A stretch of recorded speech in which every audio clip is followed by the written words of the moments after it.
Salut, je suis Mathieu Longat et je viens vous parler de la série Narvalo. Alors cette photo-là, moi, elle m'évoque beaucoup pas mal la jeunesse, du moins ma jeunesse. En groupe, sur un banc ou sur un arrêt de bus, on a passé un temps absolument effrayant au City Stade ou aux Agora Espace. Et c'est vrai que c'est un moment où on s'est beaucoup formé entre nos 14 et nos 21 ans à ne rien faire, à attendre que la vie veuille bien nous offrir des choses. Et du coup, c'est moi sur le plateau de tournage en train de regarder le combo. Et là on voit que ça rigole pas. Tu vois, on voit que je suis pas vraiment réel. Et du coup, c'est important de convaincre tous les gens qui sont autour de moi. Parce que là, cette détermination dans le regard, on te coupe pas, même si tu es en train de faire une dinguerie. Donc voilà, très important la posture sur le tournage.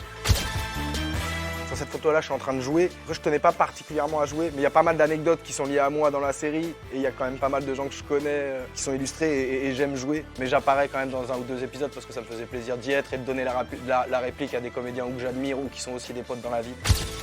Il y a eu pas mal de choix esthétiques. On a fait le parti pris de partir sur quelque chose d'assez naturaliste quand les gens se racontent les histoires et quelque chose d'un petit peu plus cinématographique quand on se projette dans l'histoire parce que l'idée c'est aussi de raconter le fait qu'on voyage via le cinéma des autres et on trompe l'ennui comme ça beaucoup pendant cette période de l'adolescence, quoi.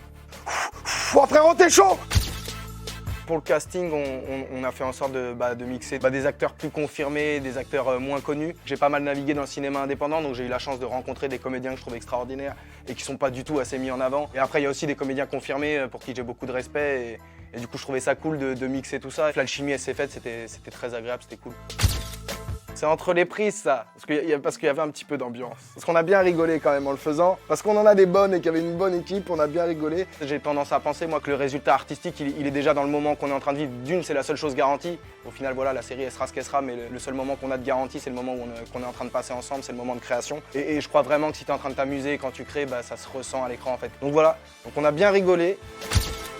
Ah, ça a été la guerre. Cette journée-là, c'était la guerre. On avait plein brouillard, il faisait moins 4 degrés, c'était les grèves, ça tournait à la verrière dans le 7-8. Il y avait Slimane Dazi qui sortait d'une bronchite de 3 semaines que j'ai laissé dans le froid. Ils avaient des petits trucs pour réchauffer leurs pieds parce qu'ils allaient perdre des orteils. Mais au final, pareil, bête de rencontre entre Slimane et les acteurs plus jeunes. Les petits, ils étaient archi chauds de rencontrer et de jouer avec Slimane. Et Slimane, il a été bluffé par les petits. Il me l'a dit 12 fois. Il m'a dit hey, tu m'as mis des comédiens. C'était une journée dure, mais c'était une belle journée. Ça, c'est l'épisode de l'hôpital. Et j'étais trop impatient de faire se rencontrer ces deux comédiens, là, Vincent Pérez et Deborah Lukumwena. Voilà, on a beaucoup ri. Leur couple, il a marché à merveille. L'autre embourré, il est incroyable. Ça a fonctionné et c'était beau. Et c'était ma séquence émotion.